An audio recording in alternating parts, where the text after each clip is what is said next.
Bonjour à tous, je suis Carla et aujourd'hui je suis ravie de vous présenter une application révolutionnaire pour notre produit Satodime. Dans cette vidéo, je vais vous montrer comment fonctionne l'application mobile et comment créer votre premier coffre-fort. Tout d'abord, vous pouvez la télécharger dès maintenant sur iOS et Android via le lien dans la description. Je la teste aujourd'hui avec un iPhone, mais le processus est le même pour tous les autres téléphones équipés d'un lecteur NFC. Une fois l'application téléchargée, ouvrez-la et vous verrez les écrans d'introduction qui expliquent comment utiliser l'application. Je vais passer la partie où ils expliquent ce qu'est Satodime.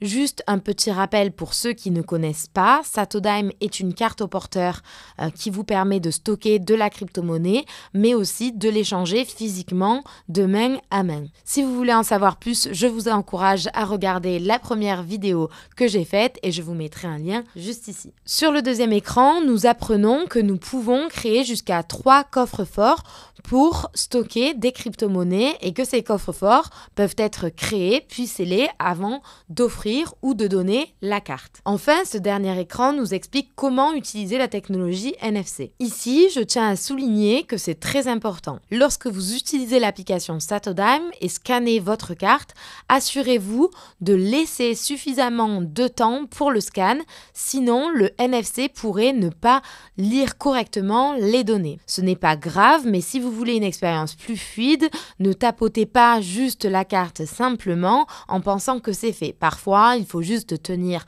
2 ou 3 secondes au même endroit pour un scan propre et correct. Maintenant, si je clique sur Start et j'arrive sur l'écran principal, en fait, si vous n'avez pas la carte Satodime, cette application n'est pas vraiment utile, donc vous pouvez l'acheter directement en utilisant ce bouton. Si vous avez votre carte comme moi, cliquez sur Click and Scan, ensuite scannez la carte à l'arrière ou à l'avant de votre téléphone jusqu'à ce que vous voyez la coche apparaître. Vous pouvez voir ici que ma carte est vide, ce qui est normal puisqu'elle est toute neuve. La première chose qui apparaît est une demande que vous devez accepter pour être le propriétaire de la carte. Cette invitation ne s'affichera qu'une seule fois. Elle est conçue pour vous assurer que vous avez la propriété de votre carte, vous permettant d'effectuer ce que l'on appelle des actions sensibles. Lorsque vous êtes prêt à donner ou à offrir votre carte, il vous suffira alors de cliquer sur un bouton dans les paramètres pour transférer la propriété. Pour plus d'informations détaillées sur cette fonctionnalité spécifique,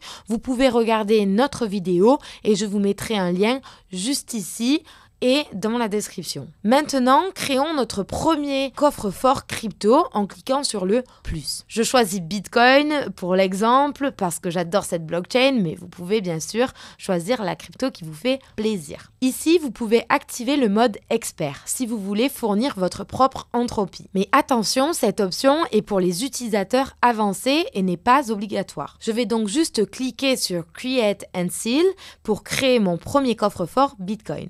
Pour confirmer l'opération, scannez votre carte et voilà. Facile, non? Ensuite, je clique sur Voir mon coffre et nous revenons à l'écran principal, mais cette fois avec mon coffre-fort qui s'affiche bien ici. Je peux maintenant envoyer du Bitcoin pour charger la carte et plus tard l'offrir à mon frère par exemple. Donc si je clique sur le plus pour ajouter des fonds et je clique sur les 2 carrés pour copier l'adresse, maintenant de n'importe quel compte crypto, Binance, Coinbase, Sparrow, Swissborg, Uniblo, Electrum ou autre, je peux envoyer du Bitcoin à ce coffre en utilisant l'adresse que je viens de copier. Et c'est tout, c'est aussi simple que ça.